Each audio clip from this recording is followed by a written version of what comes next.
So welcome, Abe. I'm really excited to have you. Let's move these around a little bit so you can see our faces. But I met you at a salsa dancing event. Yeah, it was probably one of those socials. Yeah, it was a dancing social. I think you were performing, and Yeah. I remember I ended up just like looking at everyone, and I saw you with the cauliflower ear, and I was like, that guy does jujitsu, Yeah. or wrestling, one of the two. One of those grappling of some sort. Yeah. And I was like, you know what? He'd probably think it's funny if like someone just pointed it out. Yeah. No. Yeah. It's a funny thing because occasionally you see people kind of like come into the dance environment. I've actually been dancing longer than I've done jiu-jitsu. I've danced for probably about 5.5 years, almost 6 years, and then I've done jiu-jitsu for like 5 years. I just hit 5 years.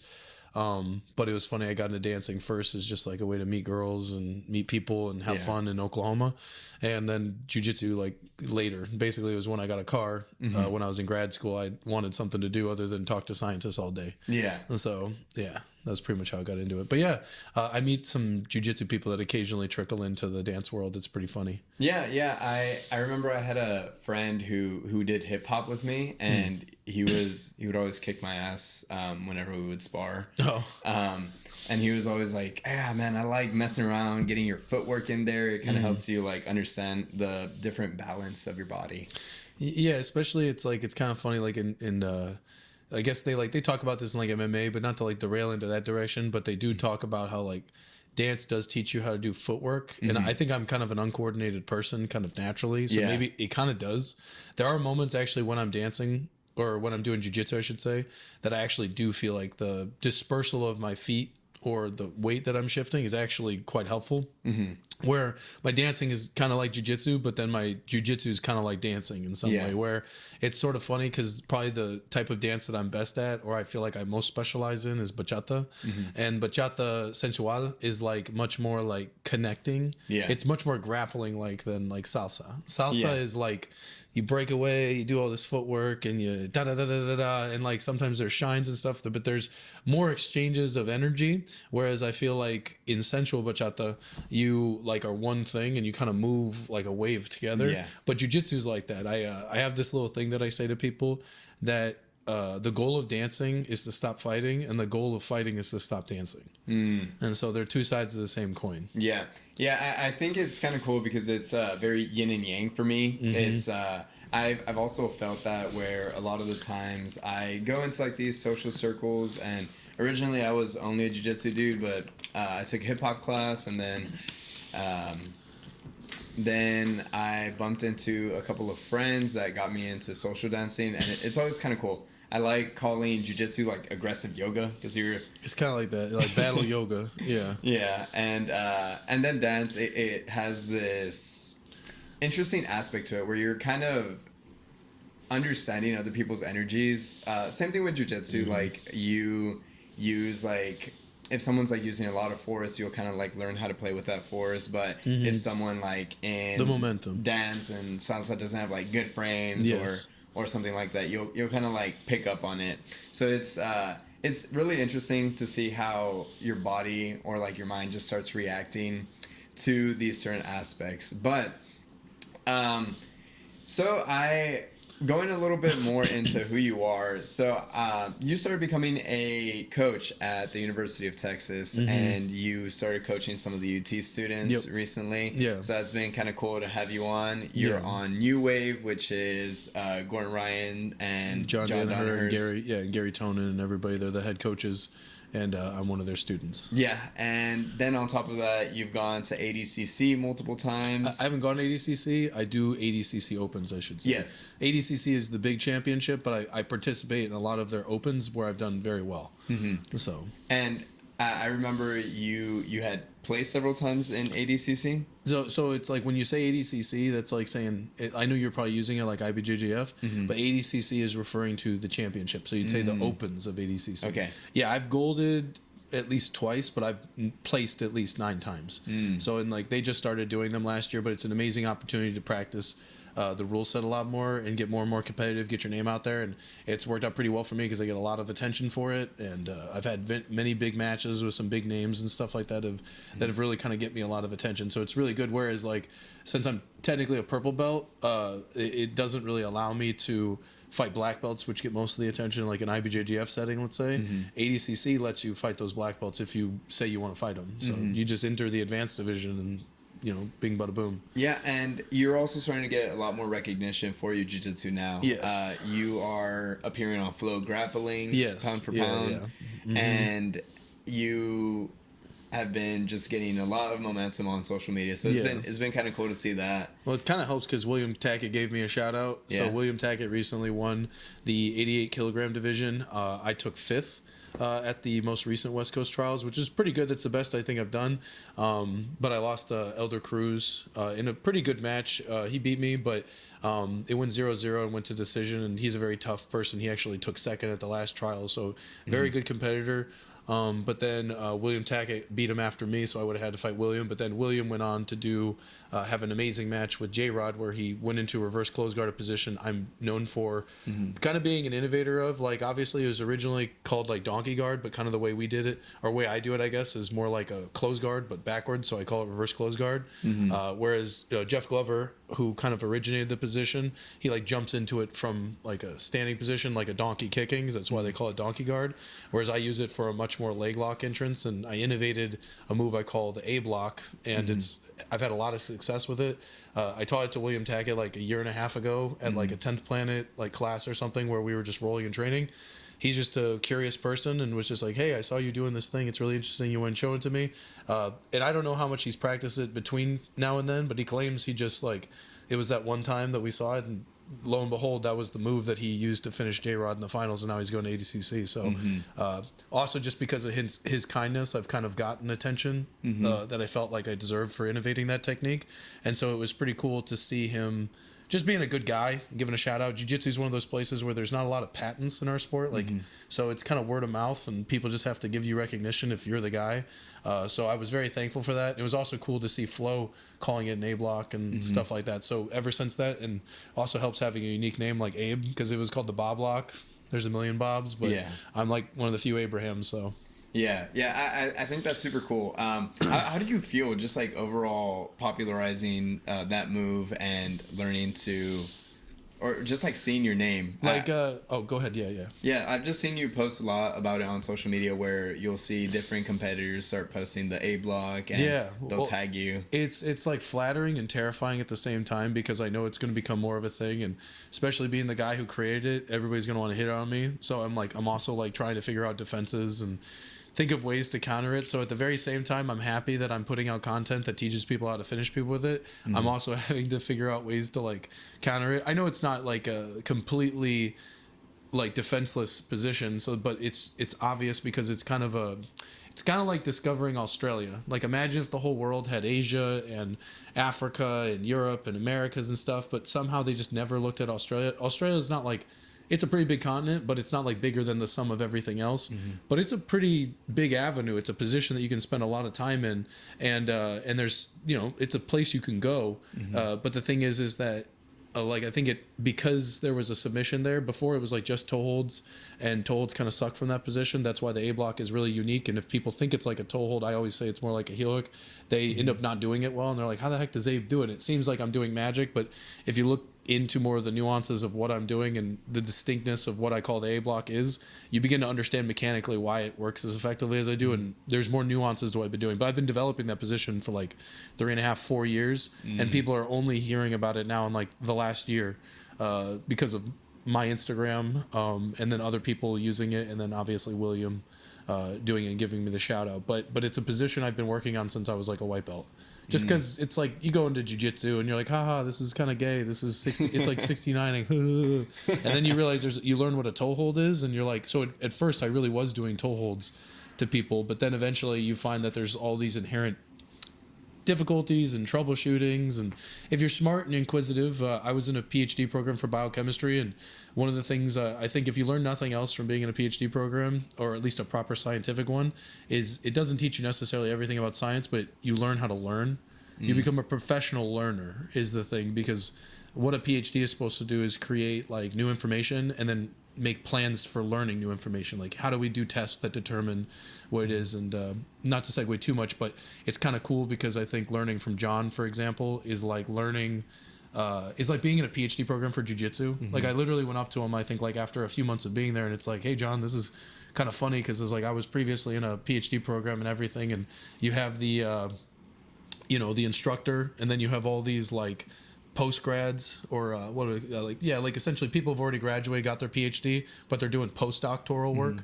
And then that's like Gordon, and that's Gary, and then there's like a few, maybe Marigali or something like that. People who could probably open their own school if they wanted, but they're still working under the boss. Yeah. Right. But they're all there and they all teach and they all share the responsibilities. And then all of us other guys are like the grad students. Yeah, I know that John he's known as a scholar. He was either a professor. He got a PhD in philosophy from I can't remember, but it's in New York. I can't remember it off the top of my head, but it was a very prestigious, like basically Ivy League level school. I'm sure it'll come back to me at some point, but it's one of those things. So it's like, it's not like Harvard, but he went to somewhere in like New York, and it was a huge deal. And it's kind of uncommon that people do that.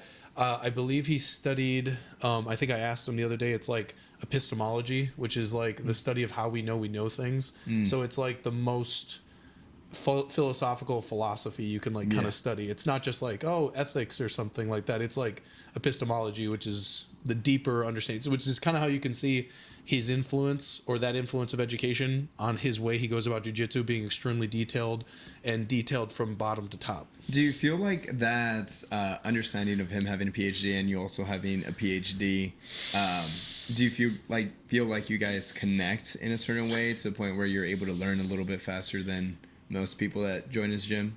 Yeah, I think I've done jiu-jitsu for about 5 years, and when I started jiu-jitsu, I was in the midst of my program. Granted, I do think I'm intelligent, and intelligence will take you pretty far, but I think that I always kind of, I guess, self-identified as a pretty dumb person, but what I did is I absorbed processes of thinking really well. So essentially, I looked at like efficient ways to solve problems. It's kind of like if a person just knows how to, like, there's like the Rain Man people who can just like look at the number of toothpicks that fall on the floor and they can just count it. I can't depend on that. So what I did is I developed mechanisms for thinking, or like philosophies or approaches that I can teach someone else. And then that's how I approach most issues. And I think John does that with jiu-jitsu, where maybe you don't just inherently, some people are just tough dudes and they're smart, and I think that they have like more of a dancer's mentality. I remember one time John was talking about like two athletes, like a Marigali versus a Gordon, and Gordon is like, I believe this is how he put it. It was like kind of like a physicist, like a PhD physicist or something, where Marigali is more like a Mozart. Like Mozart probably couldn't explain to you exactly how he makes his music, but he's clearly knowledgeable in some level or some way. He's very intuitive about his understanding of it, and it flows really well. Whereas like Gordon's much more like concise, break down everything into like more of a scientific approach. So, and I think they're both very effective, clearly. So it's just there are different types of genius, you could say. I think I probably fall more along the way that Gordon approaches things. I have to like be able to verbalize it and think it and to do it. But everybody has some degree of intuition. You know what I mean? You have to kind of be intuitive and think on the fly, and he's just got one of the best intuitions that I think I've ever seen in like an athlete, at least in jiu-jitsu anyway. Yeah. I mean, it is pretty interesting because you're surrounded by a lot of these high-level competitors in New Wave. I know that New Wave is a really competitive team, and there's a lot of hype around it. It's deemed the #1 team in jiu-jitsu. How were you able to get in there? I mean, a lot of people want to join the team. How are you able to land a spot in there? I think a lot of it's kind of like, it's like serendipity. So just like luck, like, is a big part of it. But I was like, it's like, what do they say luck is when opportunity meets preparation. Yeah. So it's kind of like that, right? So it's not like there are plenty of people who you could probably argue are good enough at some point to get on the team. But I think it's like one of those things where, and there's always plenty of people who can get on and stuff like that. But I think when I got onto the team, it was like literally like right after the split. They'd only been here in Austin for like a few months, and I'd already been training jiu-jitsu for like 2.5 years at that point. Just watching nothing but John videos. I remember the first few weeks of me getting into jiu-jitsu, I was just kind of going around, and I had this buddy named Mark, and he was pretty cool. We became friends pretty quickly. This is when I was in Oklahoma, but more or less he kind of like looked at me and he's like, you're kind of like a huge nerd. And it's like, I bet you like learning from big nerds. You should learn from this guy named John Danaher. And so this was at the time that Gordon was first getting his like ADCC titles, like right before that, before he won like ADCC like 4 years ago or whatever. And so it was like, you know what I mean? Like when he was literally on like his rise to being, oh my God, that's Gordon the King Ryan and stuff. And so like a lot of people still kind of like had their different schools of thought, like, oh, this is a good one. This is a good one. This was a good one. Whereas right now, I think most people are like, oh yeah, Gordon Ryan, John, those are the GOATs. Like, yeah. Whereas back then it wasn't so obvious, but I think if you kind of look through the details, you're like, you try listening to some people and they kind of have an unga bunga like approach to things. And they have they try to teach you their intuitive way of thinking, but their intuitive way of thinking doesn't make sense without the same life experience as them. So they're not very articulate. Whereas in a PhD program, part of what I get is that I need people to be able to be articulate to commune things, because articulation is akin to precision. If you say go left or go right, or you say move in this way, there's more details that are nuanced that you need to share. Could you reiterate your question? I think I got a little segued. Well, I think it answered it pretty well. What I wanted to talk about was some of the basic things about you that people usually find interesting. So you do jiu-jitsu professionally and you've only trained for 5 years. You dance bachata and salsa pretty well. Sí. You speak 3 languages, Chinese, English, and Spanish. You're originally from Chicago. You went all the way to PhD program in biochemistry. Yes. You were in the Army for 6 years, and you also trained at New Wave. That's a little bit of a summary of who you are. A general point, yeah. Very, very top, like very big overlooking of what my life is. But those are some of the more significant things for sure. So my question, this is a lot of movement. You're coming to Texas, you've been in Chicago, you've been in the Army, you've done a PhD at different colleges, gone to grad school. How have you transitioned financially wise into these scenarios? Because I feel like that's the one thing that isn't really talked about much within fighters. Like everyone says it's a grind, it's hard. Like there's nights where like you're fighting for like almost like spare change, some would say. And I feel like you've lived a lot of these experiences that have just taken you all over. How have you transitioned in them financially? What has been, well, let's just like start in like you going to college and then starting to get like more and more expensive hobbies like salsa and bachata and jiu-jitsu.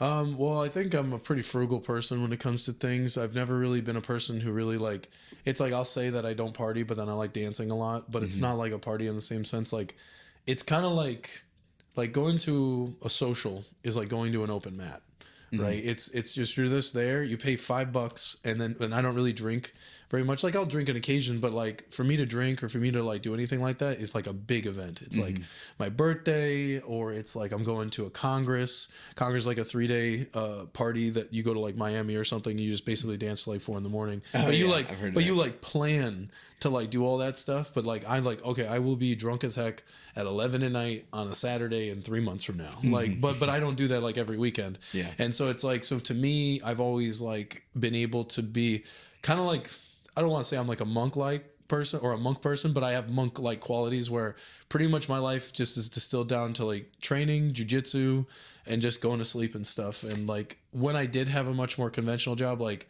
I feel like I've been a professional student for like a long time, and that's kind of what I'm still doing. It's like kind of funny because I feel like I got out of I did education since I was like, obviously we have like high school and middle school and stuff, but then you go to college, then I went immediately to grad school, but then I got out of grad school, but I was in jiu-jitsu still. I was still trying to learn. I've never not had like a student role of some sort. But like when I was working sales, I've done like different types of sales support jobs and stuff in the scientific industry. Did that for about 3.5 years. And honestly, I was let go from like 2 jobs, but it's like super competitive. And they basically are like one of those jobs where you get into it thinking it's going to be a 40-hour work week. And then they're like, they give you so much work that you're like, how can you get this done in 40 hours? And they always do, oh, you can work from home. Not a big deal. Chill job. But then once you start getting into the place where you're making over 6 figures and stuff like that, you realize that maybe it's because I went in a little bit too innocent to the field, and I was like wanting to accept a job because there was a huge price tag attached to it and a lot of money. Sweet. Like, you know, I come from sort of a humble, poor background, so I was excited just for the opportunity to make some real money and pay off debts and stuff. But then you realize you're like literally selling your soul, and then you're like, well, okay. It's kind of interesting in Buddhism. They talk about this. Like, I think the first Buddha was like a king or a prince or something like that. I think he was a prince. And so he like had to get super rich and get to the peak of like money making.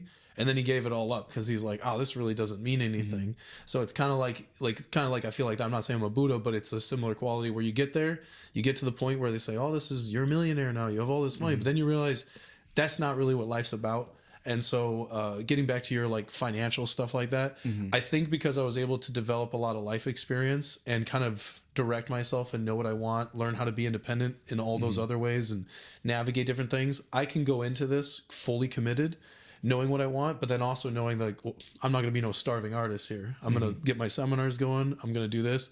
Like in jiu-jitsu, I feel like one of the biggest issues is people think of it as just a job they can do so they can say they have a job, but then all they do is Uber Eats for like 5 hours a day, but then they don't make money doing jiu-jitsu. So it's like, if you want to make jiu-jitsu your job, find ways to make money doing jiu-jitsu. So teach classes, have seminars, do privates and stuff, but then you also got to be a businessman. Like you have to negotiate stuff, make deals. You know what I mean? It's funny because jiu-jitsu's not unlike any other business, but people in jiu-jitsu don't know business when they come into it. They're usually doing it as some alternative to get away from it, so they don't professionalize what they're doing. Yeah. And I'm kind of learning a lot of how to do it. I'm not claiming I'm perfect at it, but I think I use a lot of my like sales backgrounds and stuff. Like I'm literally, what's that term? Prospecting like all the time. Like it's like funny because I don't think I was the best scientific sales rep, because I think a lot of the time when they want you to sell stuff, they want you to like, you must be hitting 10% like goal. But I'm just trying to make a little bit of profit and make rent. You know what I mean? But these other people, they want you to have like 20% returns every year. And you're like, well, what if there's not 10% or 20% like gains in the market? Like what if they don't need that much more? You find it. Right. But for me, I'm just trying to have a set number of like things. My rent isn't going up or anything. This is how much I need to survive and build a little bit of a savings. I'll just hit that every time. Yeah. So I wanna go back to a couple of things that you were mentioning. You were talking about being a little bit. You were talking about being sober for the most part and only making it on big events. I could really relate to that. Yeah. And then you're also talking about Buddhist principles, and I wanted to bring up a book by, I think it's Timothy Keller, called Counterfeit Gods.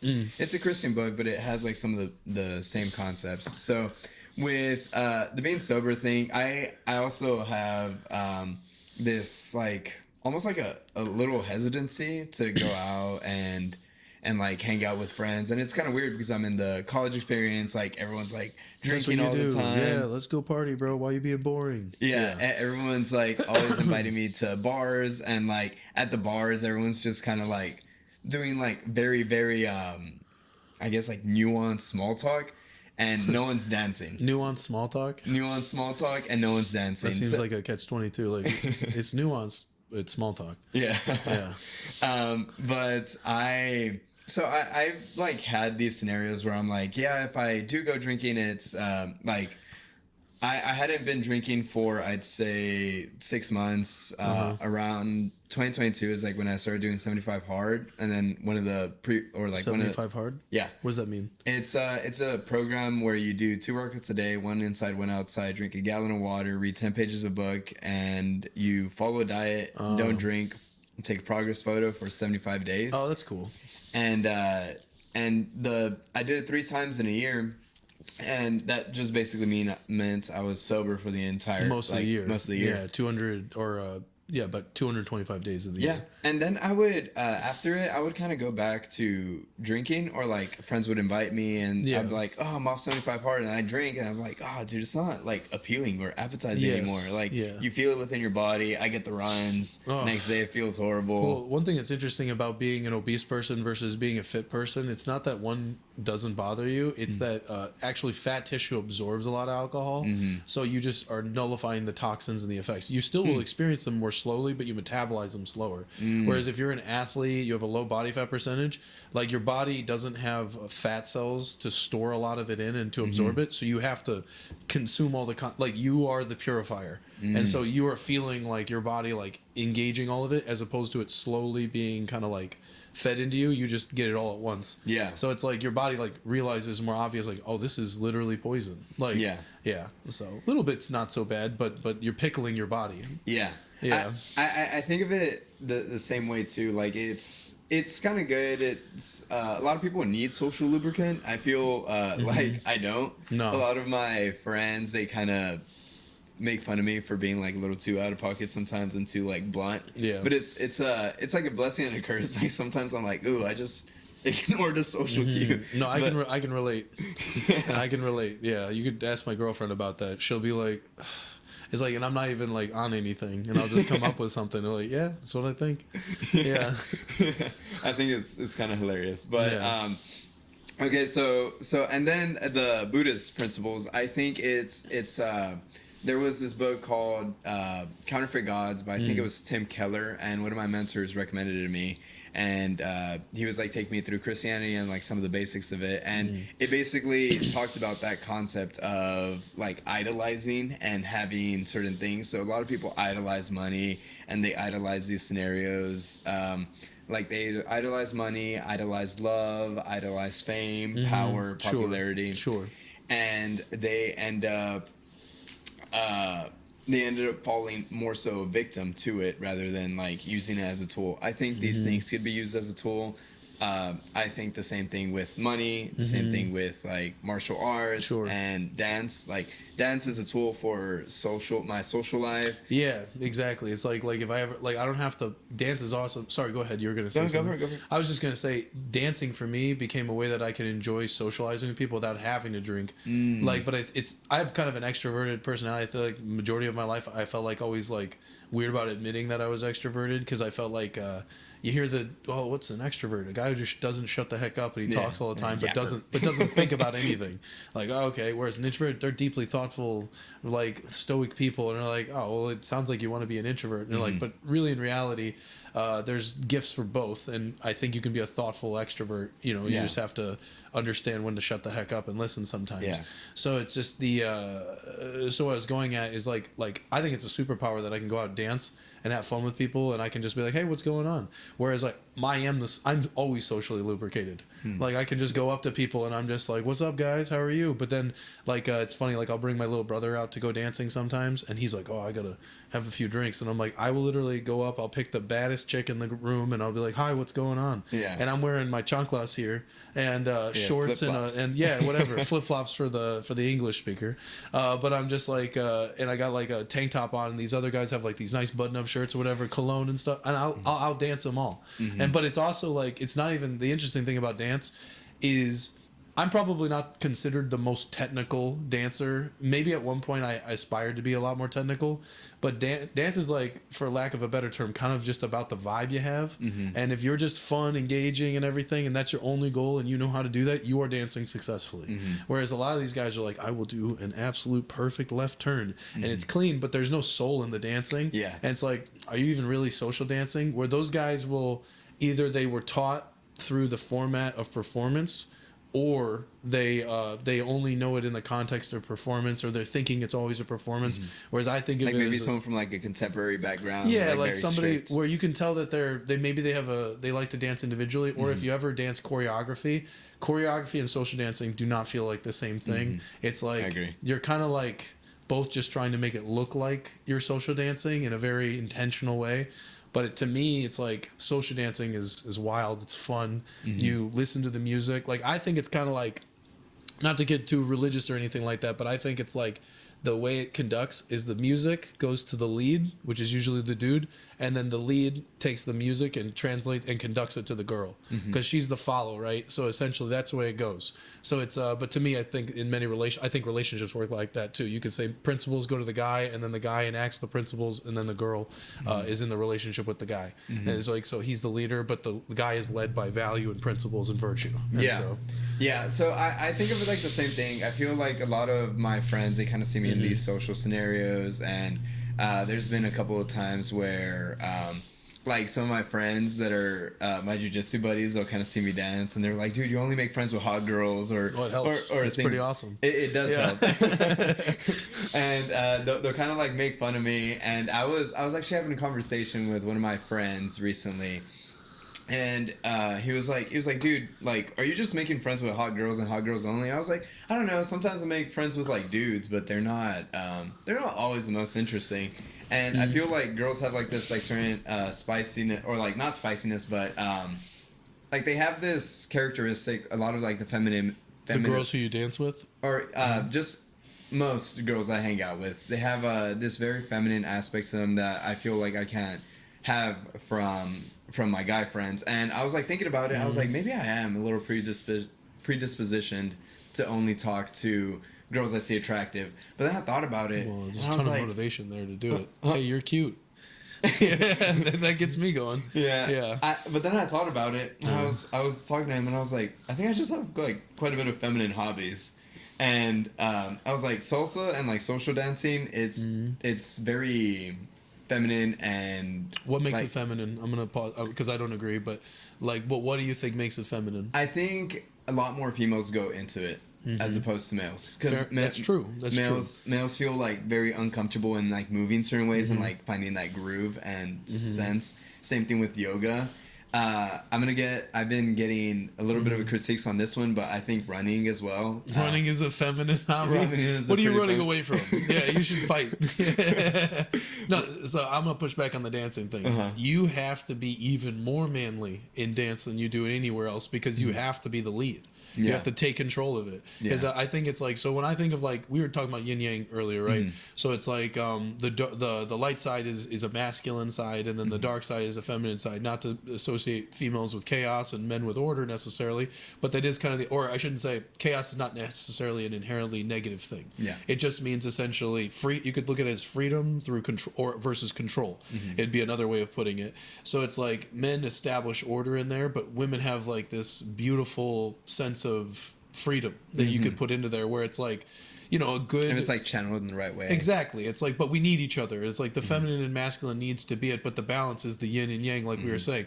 Within each side of the yin and yang is a dot of the other, right? So it means for better or for worse. So like within chaos, there is a dose of order. Maybe you need a little bit of shake up in your life. Maybe your life is too mundane and consistent and orderly, and within that is chaos. Like you literally do the same thing every day. That's depressing. Like you don't improve ever. Okay, but then within the chaos, you can find new truths, new things. Like when you go into the jungle, you might find a cure for a new disease. Like, you know what I'm saying? It's like there's monkeys and lions and bears and everything like that, but there's also new ideas and discovery that's on the other side, which is the dose of order that comes out of chaos. Yeah. Right? And so I think of dance as that I take knowingly the masculine role, and I have my little bits of excitement and innovation and improvisation and stuff within a dance. But the thing is that when acting with women, I have to be even more masculine, because if I act, essentially being around them, the contrast is more. It's kind of like if you see like two types of like you draw a line of black and you have a line of white. They seem not as distinct if there's like a gray background. But once you put the black next to the white, they seem even darker in comparison. So that's how I see it. Whereas like jiu-jitsu, I think actually the people aren't gonna, or they're probably gonna misinterpret me if I say this, is a more feminine hobby than dances, because I have to interact with so many women all the time that I have to be masculine. Whereas in jiu-jitsu, you need the aspects of the feminine and masculine qualities, creation of chaos and the creation of order, back and forth. Whereas I think dancing is more so I'm just creating order. Yeah, I think jiu-jitsu and MMA is primarily male dominated, and I do understand what you're saying, because like it's so male dominated, there is like certain feminine aspects that shine more, as opposed to whenever you're in a scenario that's more female dominated, you're able to show a little bit more of like your masculine sense. But the weird thing is that a lot of guys don't see that. Like they think it's girly. They're they think it's like good. girly, fruity. Yeah, like, oh, you're dumb. Like that's because they're insecure. Yeah. You know, it's not. You know what's really manly? Being secure. Yeah, so being able to do like a little shimmy. Yeah, look at me, I can shake my booty. They just wish, they're just jealous because you can go out there and you can ask some hot babe who's a bombshell and just be like, and then treat her like she's just any other person. Be like, hey, you want to dance? Oh, okay. And then you have the confidence to shake your booty in front of her. Yeah. That's pretty manly in my opinion. It is kind of funny because like there is like this sense of like humility that must come from it. Like I remember whenever I was first getting into social dancing, it was I always like having this little joke that whenever I was first getting into social dancing, I was sucking really bad. Like all the follows would kind of look at me and they'd be like, "All right, dude, good dance. Next one, hurry up, please." I've seen your left turn a few times now, and it's not that great. It's like, dude, you have more than 3 moves. But then what I would see is like the most beautiful women would end up going to dance with like these 40-year-olds that don't look like they have like the best hygiene, but they have like the sauciest moves. Oh, well, they're just keeping it intimate and like right here. Yeah. And then like my ongoing joke whenever I noticed it would get awkward, it was saying, "Oh, don't worry, I'm practicing a lot more. I'm getting better. I've only had like 3 months doing this, but I'm gonna get so good that my hairline starts receding as well." Oh yeah. Because I have a theory that the poppies, all the salsa poppies have like receding hairlines at some point. Oh yeah, the best ones look ancient. Yeah.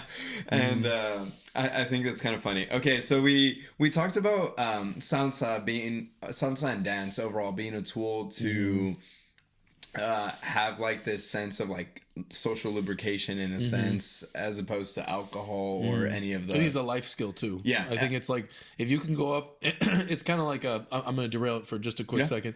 That like one way that I like to articulate dancing is every dance is a. So you know what the word mambo means? Like it comes from like an old African term that means the story. And so it's a really interesting thing is like thinking about it is like kind of made me think about it. And this might not even be the original intention, but every dance is a microcosm for life. You go up as a brave man, go up to some chick that you consider some sort of a goal in your mind, and you ask her and you say, "Hey, you want to give me a chance?" And she has to she represents nature. She represents yes or no. And then she might not be like, "I'm good." And that's, we guys will get crushed. Especially in the beginning when you're not confident or anything. You're like, "Oh," but then she does give you a chance and you're like, "Dude, all right." But now you got to rise to the occasion. You have to be a hero. Yeah. You can't just like go out there and do all your things. There's an element you have to have. You got to be, what's the word? You got to cater to her. You got to be gentle. You got to be a lead. You know what I mean? You can't just be an equal in that, because she kind of wants you to surprise her, wow her. It's kind of fun when they don't think very highly of you and then you wow them. So I do a lot of lifts and stuff. So there's a lot of jiu-jitsu in my dancing. I'm like known as a guy that like picks people up, and I think every other dude hates me because they're like, "Oh, all he does is pick people up. It's not real dancing." It's like, you're just mad you can't do it. I've never dropped a chick ever. I've done dancing for fun, never dropped a girl. And girls will literally come up to me, and it's really funny because there might be guys who are smoother than me or like dancing with them and everything, but they do these like little small things. But girls will literally come up to me and ask me because they know I'll do the fun stuff and nobody else does it. There's something that girls love. They love feeling small.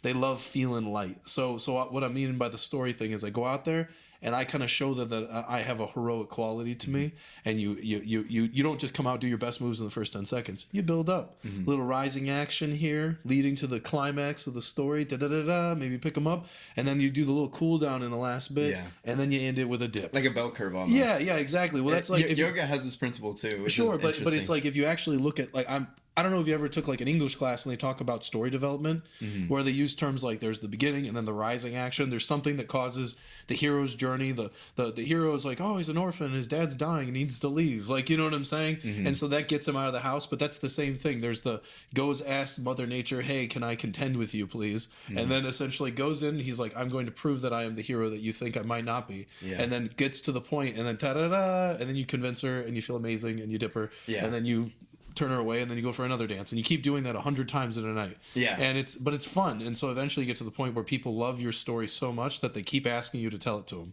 I was telling one of my friends recently that dance in a sense is a little bit of a confidence boost for me, because so going back to one of the things that you said, you talk about it's kind of cool when they underestimate you. Oh yeah. So I liked having like this joke of like I would just like mess with people and tell them, oh, this is my first day ever, and then just whip out some crazy moves. Like, whoa, so suave. And then they'd be like, you liar, and then it'd be kind of funny because they know. But there was like one time where I like noticed I said that, and then they were like trying to correct me, and I was like, ah, damn. I'm not saucy today. All right, you are new. Yeah, they'll be like, no, it's well, dude. This is if there's a white privilege, is this because people see me when I go dancing and they're like, oh, that's a gringo right there. And I remember especially like the first year I danced, I was terrible. Like admitting, like I couldn't keep time. I remember I couldn't stay on time for salsa. I couldn't stay on time for it. But it's kind of funny because especially if like I'm kind of dressed like a regular person, they're like, but then you got these like suave poppies. They got the deep V-neck and they wear that flat brimmed hat or something. They're showing their salseros. But I just come up, I got a big old beard and I look like I do jiu-jitsu. I don't look like the type of dude that'll dance. Yeah. But then I'm doing all this like smooth stuff and then they're like, all right. Like I love turning a into a oh yeah. Like it's pretty fun feeling to be underestimated. But that's where a lot of that confidence comes from. And I actually think dancing gave me more confidence just with people than I think jiu-jitsu. It's like, because I felt like I've always been a physical person, always been pretty active and like an athlete, but dancing from like a social perspective, like if you feel like you can talk to the hottest chick in the world with confidence, you can talk to like numbers of dudes. We're more scared of like an attractive woman telling us no than some tough guy. Like you know what I mean? I feel like it was jiu-jitsu. So social dance was like a tool for socializing and able to get into like these scenarios that helped me just be more comfortable with like females and feminine, someone being feminine. And then jiu-jitsu was like in a sense like a tool for me to feel a little bit more safer in scenarios where I felt maybe in danger or like someone could like attack me or things of the sort. Or if like I'm like, I remember whenever I was, I think 18. I went car shopping with a girlfriend of mine, and there was like this guy who was like 6'4" and he was like towering, deep voice. And I had been training a little bit at the time, and I was like, and I had like thrown maybe like one dude that was like 180 pounds, and I was like, dude, I'm on top of the stuff. It's white belt season or I just started feeling more comfortable with like handling untrained people. And because of that, I was able to like look this man in the face, in the eyes. Gives you confidence. Negotiate a deal, and then just walk out of there like I don't need to be afraid of your like towering personality. Well, and just he's a physically big person. It can be a little. I think there's still that biological cue that we feel like we're in danger. Like, and sometimes like even if the guy's like a really nice guy, it makes it easier to interact with them because they don't seem dangerous. But like if a guy just comes up to you and he's not looking at you and he's got like a big old beard and scars on his face and he's towering over you and he's like, what? Like, you know what I mean? Like you're like, is this guy predatorial? Hope not. You know what I mean? And so you've been in the Army and doing jiu-jitsu. Have you ever thought about like just like the fear of someone else or like the fear of a man or things of that sort before you ever went into these scenarios, and how did like your perspective on those things shift? I've always been kind of athletic. I started like doing like football when I was like 4 or 5 years old, and then I did wrestle growing up, but it was like to a limited degree, I'd say. Like I mostly did like local stuff, and it's kind of funny because like sometimes I'll tell people jiu-jitsu, or I've done jiu-jitsu for 5 years, but then they're like, oh, you wrestled? And they'll be like, oh, see, you've been doing it all your life. But it's like, like when you think of a wrestler, what do you think of a wrestler? You're thinking some guy that's doing the craziest duck unders, high crotches, and he's just like whooping. I mostly went to tough guy practice for like a few years, and that's what wrestling was. Like I didn't win a ton or anything. My whole accolades were like, oh, he's very hard to. I only got pinned once in high school, which is like my big thing, but that's not like that big a deal. It's not like I went around pinning everybody or winning. I did okay. I came from a part of the country where wrestling culture is like pretty normal and stuff, but I think mostly it was like tough guy training. And I think like I kind of like when I started doing jiu-jitsu, particularly with John, I kind of like forgot everything that I knew from the old days, and all the wrestling I know, I would say, is probably from like the last 2 years.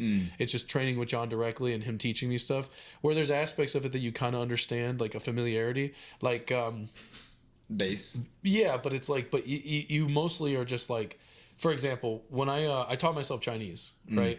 But I took a Chinese class in high school, right? And but I don't remember anything in that other than there's this thing called pinyin, which is like the Chinese way you do an alphabet. And like I understood that there was like things like that, but it didn't like, it wasn't like I could speak Chinese after that class. But then when I started to learn Chinese in grad school, I learned it on the go, but I remembered there was like, oh, there's this and this alphabet. It gave me the ability to direct myself because I wasn't unfamiliar with terminology, right? So I remember the vocab being there, but I didn't necessarily understand it until I started practicing it more. And using it. It was only when I started getting immersed that I think I really developed the skills. Yeah. So, in this sense, like you've dealt with like a lot of scary dudes and a lot of big dudes, big names. What is the feeling going into these competitive aspects? What do you start feeling whenever you went against like Wagner Rocha? He was a pretty big name that you went against. Honestly, the bigger names are the least scary. Because there's like it's a win-win situation. Like no one expected me to win that match, and Wagner is very difficult to beat. He's a very tough person, and even today he's like beaten other really good people since me and him fought and stuff. He fought Marigali recently, right? Yeah, he didn't do very well against him, but Marigali's also Marigali and extremely tough and has a bit of a weight advantage. And I think just right now his skills and his technique and advantage, it was going to be a hard match for him to win anyway, right? I like seeing the beef. Yeah, but it's like I think what Wagner's good at is he knows like. He plays the meta game really well. He knows how to talk shit. He knows how to be annoying and get in your head. He speaks English really well for a Brazilian and stuff like that. So it's like he has a lot of good things. I think he's very good at marketing himself. And he's also very good at the game. Like I think he plays the rules really well. He took second.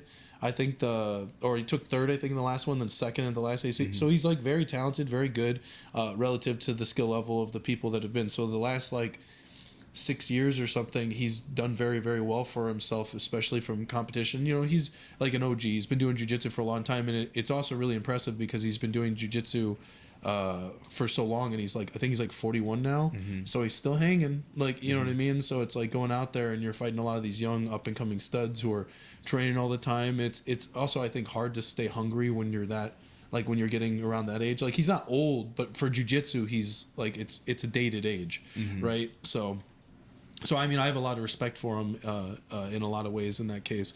But like, it's actually the people that people expect me to beat that I might get the most nervous for sometimes. It's like, I better mess him up. Because it's like, because sometimes I think there are these people who will come up that I don't know, or it's hard to study for. Because I study for like everybody I fight. And if you can't find videos on them, then you're like, oh, okay. So it's like, it's more like the unknown aspect of it that gets a little bit. But anybody who says they don't get nervous, I do not believe them. Like, I think literally everyone gets nervous. There are some people who are like really good at handling it. I think Gordon's great at handling it. I think Marigali's the best at handling it. Have you gotten some of his insights on how he handles like some of the matches? I mean, everyone's out to get him, and there is always a lot of tension for him. I just think Gordon's just really smart, and the thing is he literally knows how to deal with any situation you put in front of him. Like, and he's just, this is what I said earlier, he's like a physicist with the whole thing. Like, everybody else is just trying to do the 3 moves that they know, and they want to put themselves in situations to do it. He knows moves from every position. There's no part of the game that he hasn't. Like, imagine you had some big piece of land that was like 50 acres, right? And there are all these trails, there are all these landmarks and everything like that all over the woods. He has stepped on every single foot of this 50 mile square radius. But some people, they have favorites. Oh, I only do the river. Oh, I only do the big trees over here.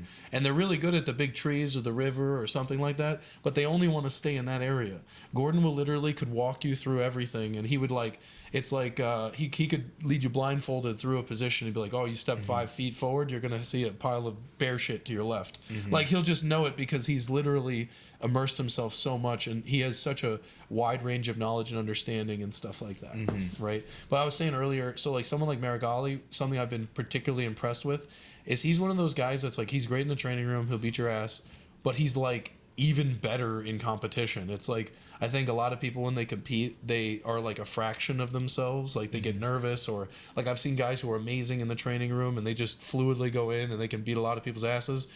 But then they're like 40% of who they are because they're worried about losing, or they're worried about looking stupid or getting scored on or something, because they don't really they don't put themselves in the, like, competition unto itself is a skill. So one thing that I think I do very, very well is I compete all the time. And I think some people, what they'll do is they'll just do trials because they're like, why would I waste my time doing all these other things? Blah, blah, blah. These are petty tournaments. Last year I did 88 matches.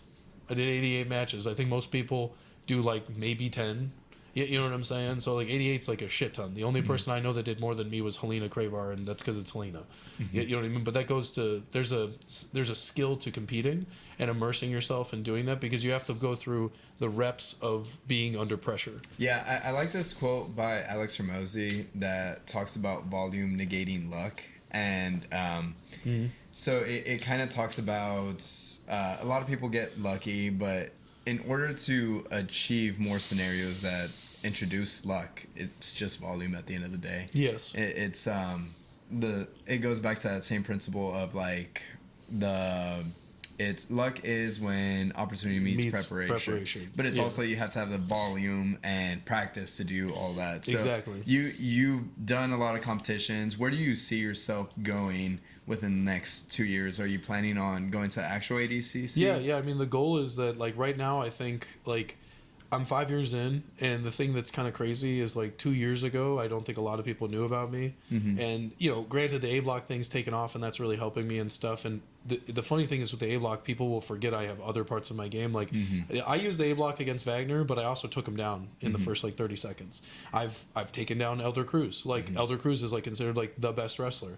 You know, he's extremely talented, and I think the part of what helped in both of those matches was they didn't know who I was. You know what I mean? They underestimated me. They didn't do the research, and you know, you're gonna get lucky sometimes, and people will catch. You're gonna catch people, and you're gonna get caught. Stuff like that's gonna happen. But it's really about the net positive of what you're doing. Like I've lost matches against people who caught me fair and square. They'll get you with something, but it's like it's really about at the end of the day, like. I'm gonna lose one match out of 100 maybe, but then I also won the other 99. But the thing is like maybe I'll come back and get that guy the next time. I'll have more preparation.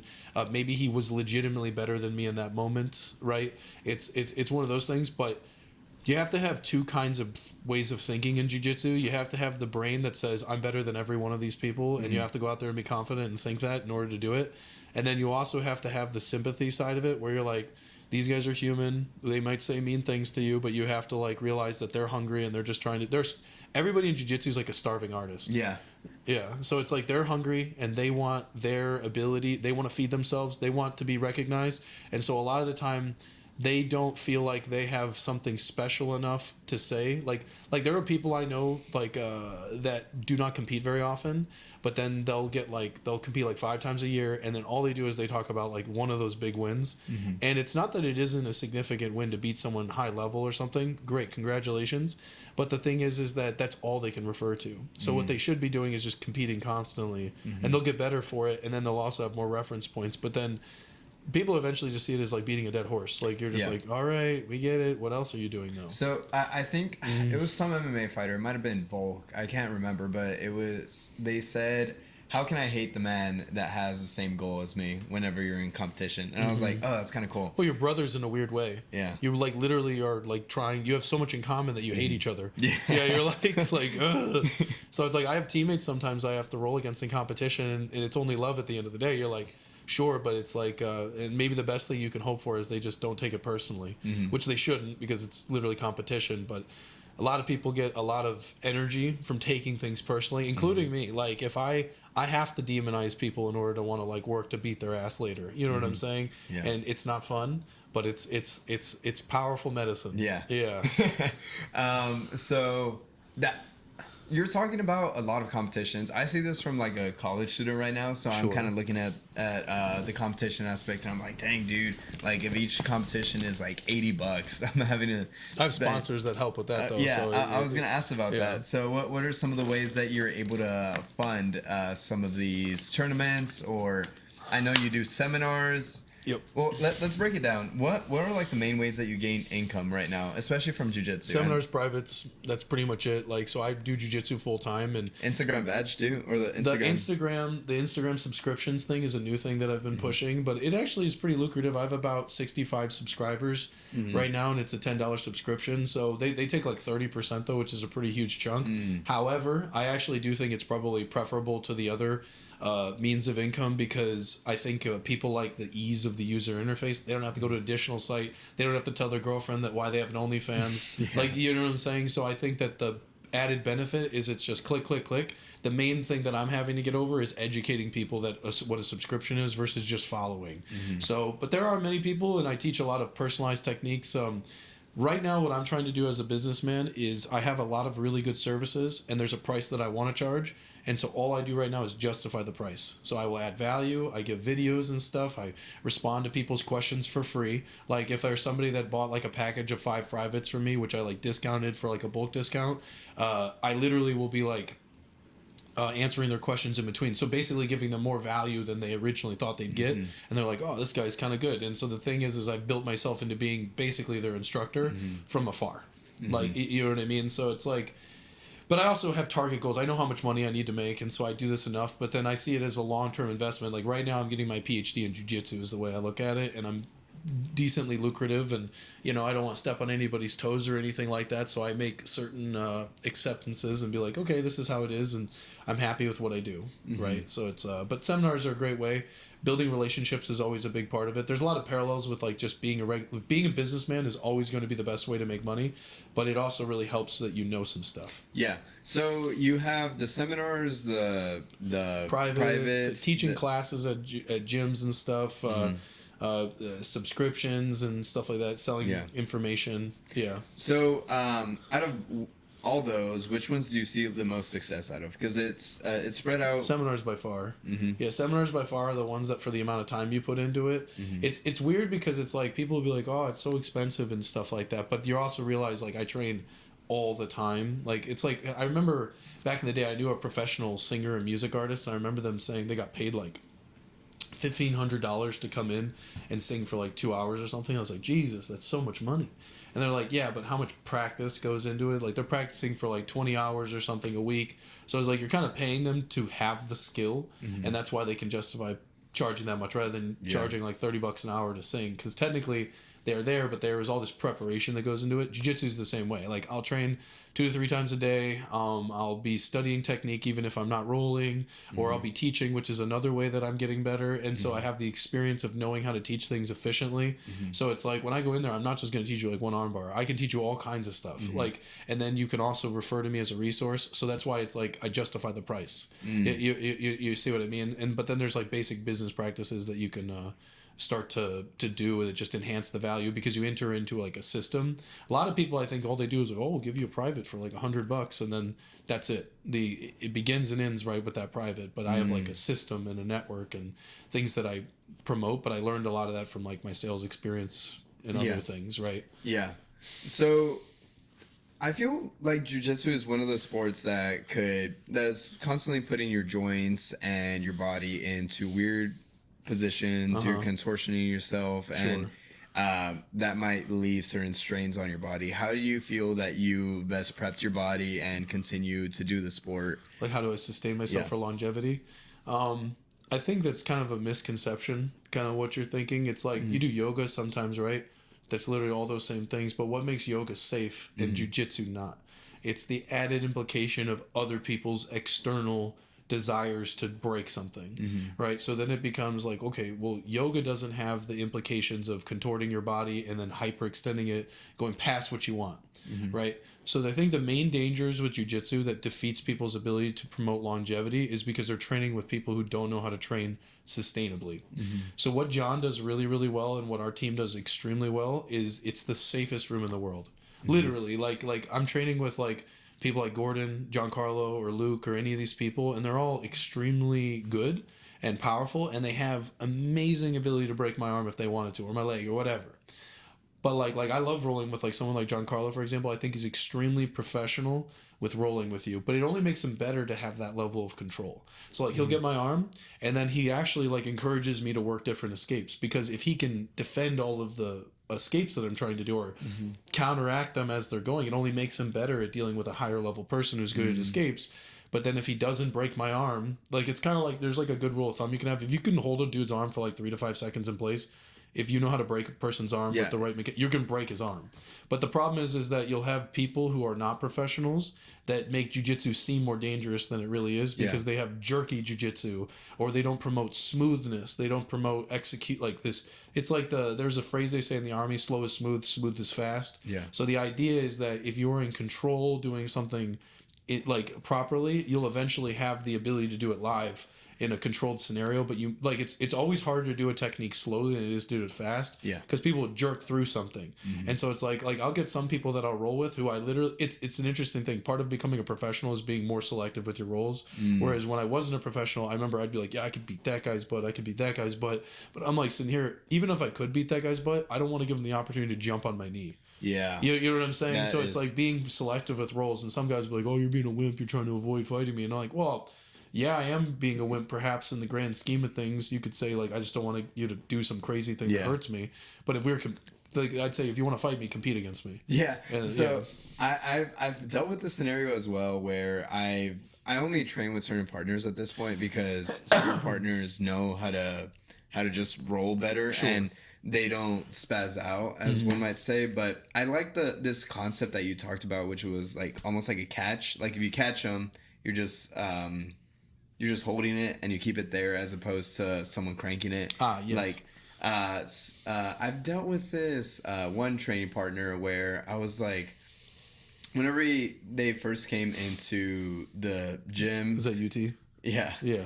I got elbowed in the face and I got a black eye and I was like, damn, dude. Yeah. And I was like, I'm not going to train with this guy for like 5 months. And Fair enough. So I was like, all right, not going to train for this guy for a while. Trained with him again recently. Spaz again. Yeah. And then this time, like, he popped my elbow and I was like, oh. I'm like, yeah. I think I was there that day. Yeah. Yeah, I know you what you're were. talking about. Yeah. But go ahead. Yeah, I think what you're saying is to be like more selective with your partners, and that makes a lot more sense because it's it just happens that some people, they know how to train better for longer.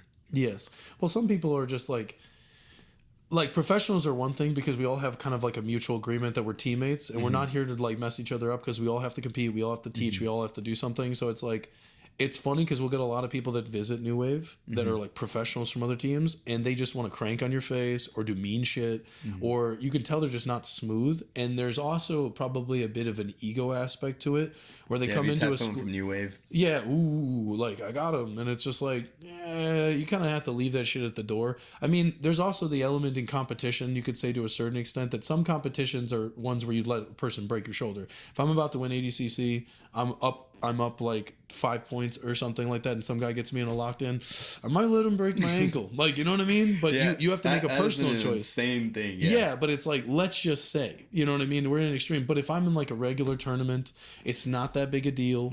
And there's a potential I could let this guy absolutely destroy my leg. Like, humility. Like, you got it, buddy. Nice. Good. And then that's why it's kind of funny when people will make such a big deal out of it, because it shows how small their world is, that this is the biggest thing you've ever done is you won a local tournament. You know what I'm saying? Or like, it's kind of like one of those things where like they have to shout from like this little tiny corner of the internet that they have, and they want to just flex on people and show, look, I beat this one guy that to many people, like, I'm a nobody, for example, like, but then they'll flex about beating it. So it's almost like, it's kind of interesting because if you want to like talk highly of beating somebody, you have to respect them first. You have to think they're actually amazing in order to do it. Otherwise, it's not that big a deal. Yeah. Right. And so it's just like, so it's like weird. You have to compliment someone to talk about how you beat them. Yeah. Go ahead. Yeah. Yeah. No, I think that sums it up pretty as like a pretty good summarization. Like, yeah, it's like a good way to like wrap it up. Yeah. Yeah. But yeah, I'm kind of curious. So what is something that you wish more people knew about jiu-jitsu that they could learn from your experience and your journey going through this? I think there are like many skills I think that people can learn in life that are kind of like, I don't know, I'm hesitant to use the word primal skills, but like, cause like, you know, like there are weird associations with that, but there are skills that I think you can learn, or activities and stuff you can do that I think have like a holistic quality to them, that when you do them, you are like making friends, you're exercising, you're also like, kind of like there's a spiritual aspect to it. You're pushing yourself mentally. Whereas I think like for example, to contrast jiu-jitsu with video games, it's not that I think video games are inherently bad, and maybe you can make friends with video games and everything like that. You can spend time with it. Maybe it's even fun. People need to have fun, but you're not exercising. Like there's no real health benefits to video games most of the time. Maybe virtual reality could be something that's cool in the future, but it's pretty underdeveloped right now. But jiu-jitsu is like a video game you can play with real friends in real life. You can meet people. Real repercussions. I feel like that's like the one big thing that video games are missing. Yeah, video games are where you can die 30 times in the game. You're like, oh, lol, then leave and piss everybody off and talk shit to somebody. Like, that's the other thing. You can have a 12-year-old call you an asshole or something like that, and they just get to do that. try calling me that when we're doing jujitsu. All right. And maybe you need to get a little humility. That's a good thing. Like, I remember hearing one point, I may or may not agree with this, but it's a decent statement where it's like, if a person wins and loses a fight, it's good for both of them. So essentially, like, if a bully gets beat up or something, like, and he's talking shit and the other guy beats him up, it kind of humbles him a bit. But then also winning a fight gives you confidence. You're like, oh, okay. So it's like jujitsu's like that. Yeah. It's interesting because it's a hierarchical hobby. All hobbies are kind of hierarchical. You could be a knitting club and people will be like, oh, yeah, she's the knitter. Yeah. Like, you know what I mean? Like, and everybody would ask her questions and stuff. Like, if you do other things, like, or in dance, there'll be like some guy, oh, Raul, he's the guy you ask about footwork. And it's interesting that there's kind of like this non-verbally agreed sort of status that people will have, and jiu-jitsu's like that too.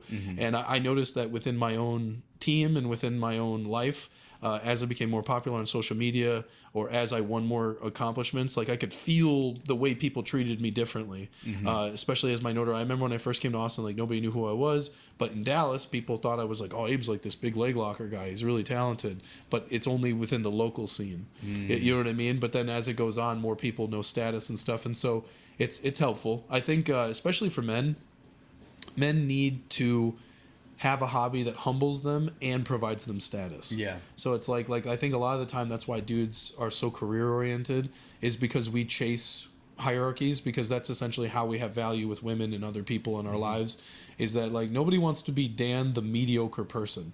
Like they want to be like, Dan's the guy. You need something done, Dan gets it done for you. You know what I'm saying? Yeah. It's like we guys need something, and so it's good to be good at something, and even like not, you don't have to necessarily be the best, but if you're well known for being good at it, people like to find their niche. I mean, there is like this innate sense of value that does come from I remember reading this book called The ABCs of Life, and it talked about A being autonomy and A being either a hobby, a career, or something that you could delve time into. And there is this certain meaning that comes from it. There's a lot of fulfillment that comes with you progressing.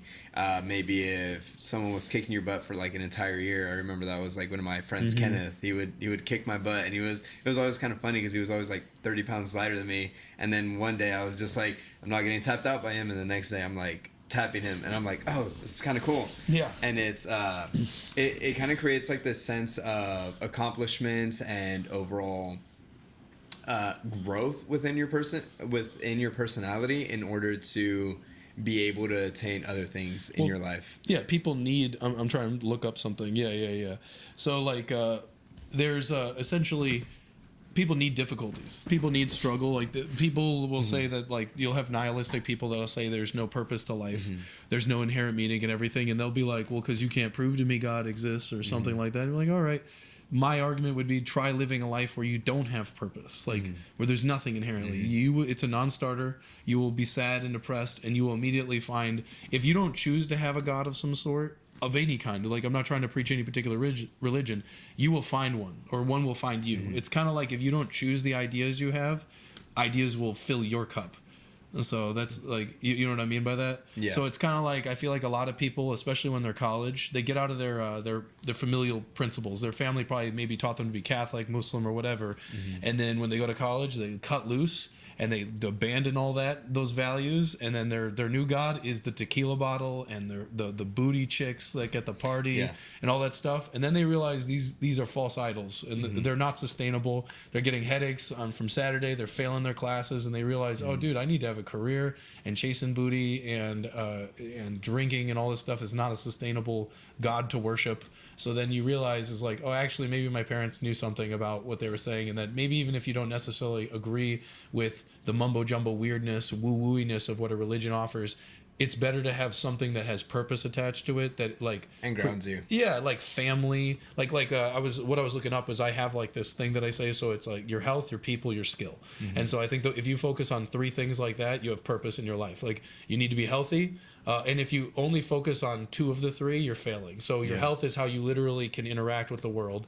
Your people, friends and family, you need like a significant other. You need friends who are close to you that you can confide in, and then you need family that you can. It's all extensions, your tribe. And then skill. If you only focus on family and health, I think you're going to be pretty bored. You're going to be like, you also don't have something to uniquely offer to the tribe or other people. Whereas like, skill could be a number of things. It could be dancing, jiu-jitsu, it could be sales, it could be something like that. But those are the more important things. Yeah, so I have this concept that I like to think about when someone's like, I have like a best friend that we at some point were going through like the same spiritual journey, and then he became more atheist, agnostic. Sure. And I was agnostic, and then became Christian after being Catholic all my life. Sure. And I was talking to him about it, and he was like, I don't know, dude, like I just don't see the point of it. But one of the things that I think about is how times change. Whenever you have a society that is constantly shifting with different principles, I mean, if we look back in time, it's Genghis Khan and like his entire reign. He was raping people, Sure. Taking over villages, taking all their wives, and his warriors seemed to deem that fine because they were doing it for him. They were doing it with him. Yeah. And if you don't have some principles to ground you, so I use Christianity, but I do agree that there is like help in all religions, but like my theory is you need something that grounds you amongst all the chaos and all the noise of this outer world, because it's a deeper thing to look for in the darkness. Yeah. Right. So Yeah. it's like, because it's like the same thing. It's interesting in like Swedish weddings. They hold a candle up together, so the wife and the husband will get married, and then they hold a candle above them, and the light represents God, but you could also say it represents truth or a higher principle that they look to. It's like, I think ideally in a relationship, because I had mentioned earlier, you have like God, the guy, and then the woman. But the thing is that the whole idea is that they're both looking up to something. And so the thing is regardless of what you want to think of traditional values or anything like that, I think it's important that the guy is not doing things because it just makes him feel good, or let's say whoever the leader of a relationship is, but that he is merely trying to enforce the principles of truth and goodness, right? Yeah. So if we both agree that that's why I think religious marriages are way more successful than atheistic, or because you have this weird mumbo jumbo. I'll just finish in a second. Yeah. Is that we can literally say these are the rules that we agree upon, and I'm always just going to refer to you to these rules, and you can correct me if you're wrong, if I'm wrong about interpreting these rules, but these are what we say we're going to do every day, right? Yeah. So it's actually funny. I remember I was talking to one of my Christian mentors or friends, and they said something along the lines of Christian marriages have actual higher divorce rate than atheist or non-believing marriages. Yeah. But what does seem to have like a 1% to 2% divorce rate is couples that pray together. And I found that very interesting, because it was like the idea of submitting to a higher power, a higher principle, a higher being, and it's almost like a church moment. It's like a church moment. It is like a church moment, but it's also like having both people kind of go towards like this aspect, or both people follow the light, as opposed to like someone dragging you and trying to take you along for the ride. Yeah, no, it's funny because I think the girl that I'm currently dating we've just had our 1 year anniversary, so woohoo. That's awesome. But I love this girl, and she's the one I'm definitely gonna like marry her and stuff like that. But it's one of those things where one of the interesting things is that she does come from a Catholic background. She's Latina.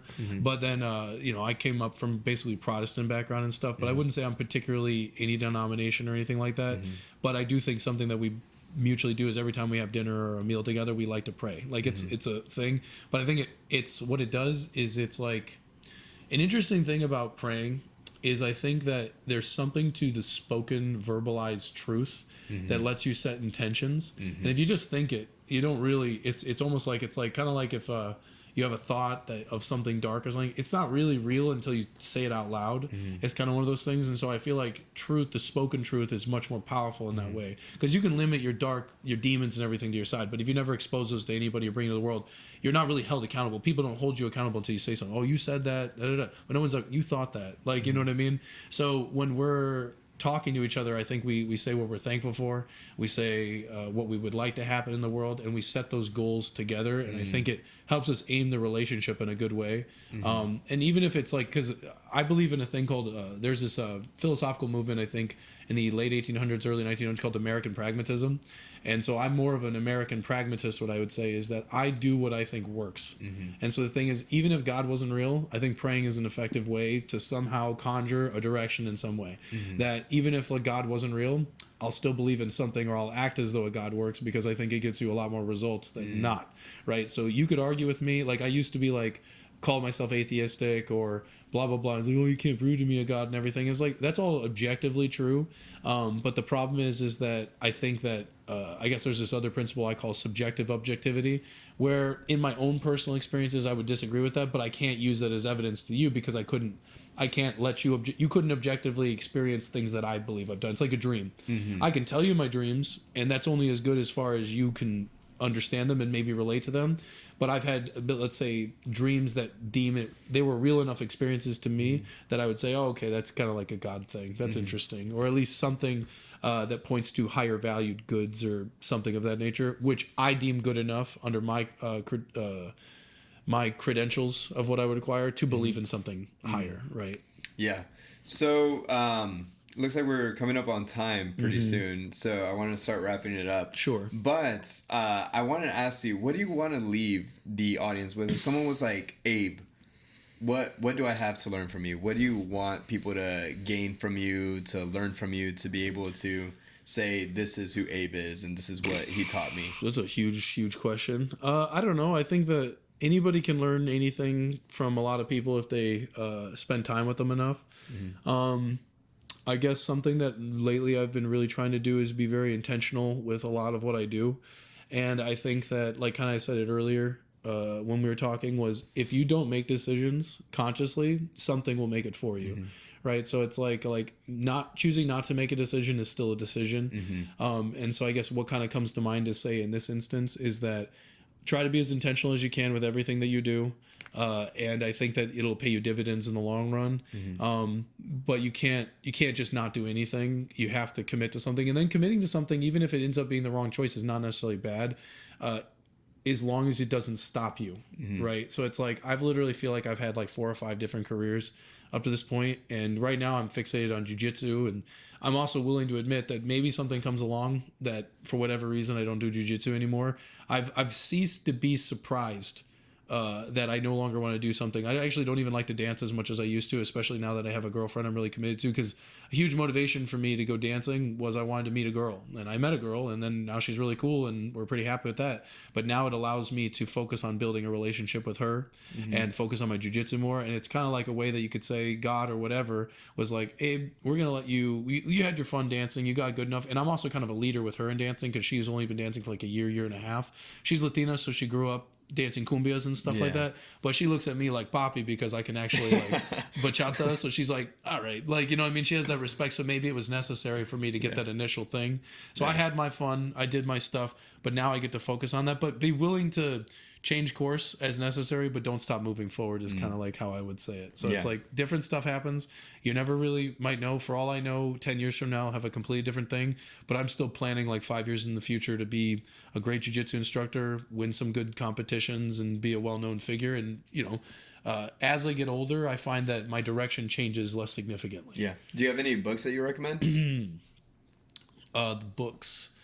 I used to read like all the time. Like, you remember how you were talking about the 75 thing? I literally did stuff like that where I would get Christmas break or summer break, and I would like write 30 books I was going to read, and I'd read like one a week. And it was really good. But honestly, one that probably comes to mind, it's not really like spiritual or anything, is the Ultimate Dividend Playbook.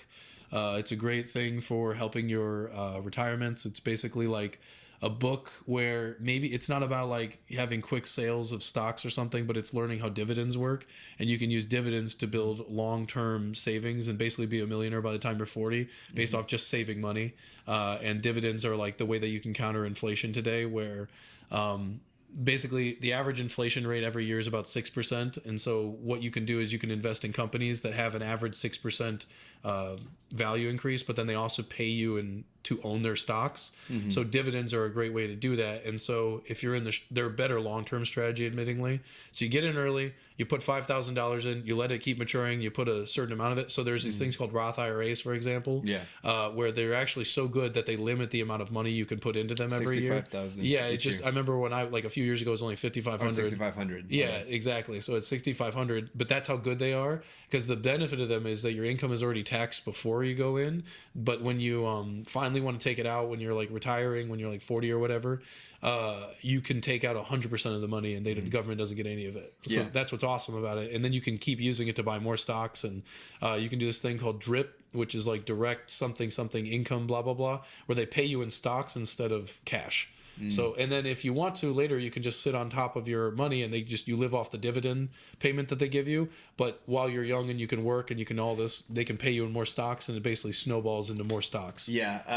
That is how funny enough, I had one of my tax professors, he's also a tax lawyer, but he was like telling me that the way that CEOs get paid is mainly through stock compensation, because that is like the best tax avoidance for them. Yep. So I find it pretty interesting, and they also have like corporate structures, but I won't delve too much into that. If y'all want to listen to that episode, it's on the YouTube. So, but yeah, that was something that's what immediately came to mind as far as books. I'm trying to teach my girlfriend about a lot of that stuff right now, because she makes pretty good money right now, but she's still kind of trying to be more financially literate. Yeah. And I remember she was because like recently, because we're talking about like having a relationship in the long term and stuff, and we're talking about buying a house or something in the future, and she's just like, a lot of people have this old American dream kind of thing. I'm gonna buy a house, and it's like, well, the average like how much does the value of a house go up versus the value of a stock? And like if you can look at the average stock, it's like 10 to 12%. Property is only 6%. So you actually might as well just buy stocks. Yeah. So Ramit Sethi's book, I Will Teach You to Be Rich, is one that I always recommend to people, because it funny enough, I'm a real estate guy, but Ramit's super anti-real estate, but I love his book because it helped make me save like around 30,000, and I'm 21 right now. That's awesome. Yeah, good for you, buddy. That's like within 3 years, and like a lot of so it's kind of helped me like understand a lot more of these like aspects. But yeah, that's super cool. Where can people find you? So I have a YouTube, Abraham the Mountain, but probably the best place is Instagram, which is Abraham the Mountain. I also have an Instagram subscription. Is it Abraham _ the Mountain? Abraham _ the _ mountain. So, but if you just type in the mountain, I think you'll find it. You can pretty much find me at those two places. I'm very active on Instagram. I pretty much post several times a week, usually, especially if I have content from competitions. I also have a subscription platform now that you guys can go on there. A lot of people really like it. I make videos on request. I specialize in reverse close guard, and teaching Abe Locks is like a big part because that's what people want. But I teach literally all techniques, all things. I teach privates and stuff. If you're ever interested, just reach out directly in my DMs and requests and stuff like that. I live in Austin, but I also do online privates as well. Awesome. All right. Well, thank you so much, Abe. It was a pleasure having you and talking with you. No, it's fun, dude.